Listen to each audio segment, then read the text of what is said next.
Bonjour à tous et bienvenue sur Motor Info TV. Nous sommes ici à Paris pour le lancement du nouveau Kymco Exciting 400, la nouvelle arme du constructeur taïwanais sur ce segment. Nous connaissions jusqu'ici l'Exciting 500 qui disparaît du catalogue remplacé par ce nouveau 400. Mais ne vous y fiez pas, si les deux modèles gardent un air de famille, le 400 est entièrement nouveau du cadre moteur. Dans la forme, on retrouve donc les lignes tendues et sportives chères à la marque. Et si l'avant garde un air familier, l'arrière en revanche a été entièrement refondu. On retrouve notamment un bloc optique arrière à LED de forte personnalité, un échappement caréné, des flancs plus effilés et un carter de transmission moins volumineux. En termes de design et de finition, on sent bien que Kymco vient de passer un cap et le nouveau maxi taïwanais n'est pas sans rappeler un certain Yamaha T-Max. Et avant de partir en balade à son guidon, un petit tour des aspects pratiques. Nous avons donc un vide-poche côté gauche qui ne ferme pas à clé mais recèle une prise 12 volts, le classique accroche-sac au tablier. Et dans le coffre qui s'ouvre au contacteur, nous rangeons un casque intégral, plus quelques affaires du genre pantalon de pluie et paire de gants. La selle est montée sur vérin et le coffre n'est pas moqueté mais éclairé. Enfin, le bouchon d'essence migre du tablier jusqu'au tunnel central. Et côté commande, nous retrouvons des leviers réglables, des warnings et un appel de phare à l'index. Pour le stationnement, nous disposons d'une béquille centrale facile à déployer ainsi que d'une latérale sécurisée par le frein de parking. Côté moteur, le tout nouveau 400 cm3 Kymco est un monocylindre 4 temps, 4 soupapes alimenté par injection et développant une puissance de 36 chevaux. Et dans un premier temps, nous allons voir comment ce nouveau Kymco se comporte en milieu urbain. Dès les premiers mètres, on profite d'une position de conduite très naturelle au standard japonais.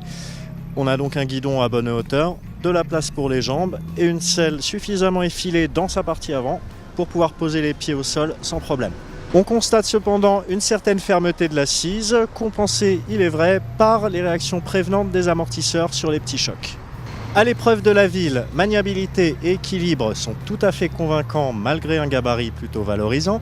En effet, ce sont plus de 20 kg qui ont été gagnés par rapport à l'Exciting 500. À bas régime, la souplesse est de mise avec des cognements réduits au minimum, ainsi qu'une sonorité agréable et mesurée.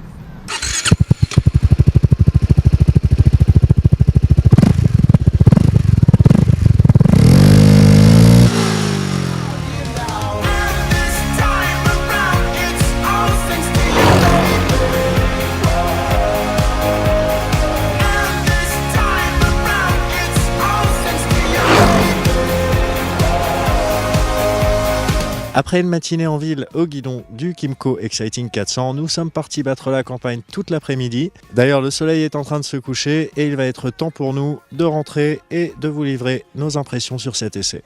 Au cours de cette prise de contact, nous avons donc découvert un châssis rigide qui ne pénalise pas pour autant la facilité de conduite. On a donc un train avant facile à inscrire en courbe. On notera cependant, en forçant le trait, des petits mouvements parasites en provenance de la suspension arrière, mais rien de méchant. Au niveau du confort, par contre, ces suspensions sont d'un bon niveau. Et côté protection, la bulle assure l'essentiel, à savoir protéger le torse, les bras et le casque restant exposés. Côté moteur, la bonne impression en usage urbain se confirme une fois sur route, avec des accélérations et des reprises convaincantes, et des vibrations bien filtrées. Le Kymco Exciting 400 est équipé de 2 disques avant, pincés par 2 étriers à 4 pistons opposés, à montage radial. Nous avons donc là un système à la puissance largement convaincante et surtout au feeling précis. Il est à noter que ce scooter à tendance sportive n'est pas doté du freinage couplé et quant à l'ABS, il devrait arriver normalement d'ici la fin de l'année. Comme on a pu le voir avec le Kymco KX-CT 125, la marque taïwanaise persiste et signe avec cet Exciting 400 qui se rapproche plus que jamais des productions japonaises.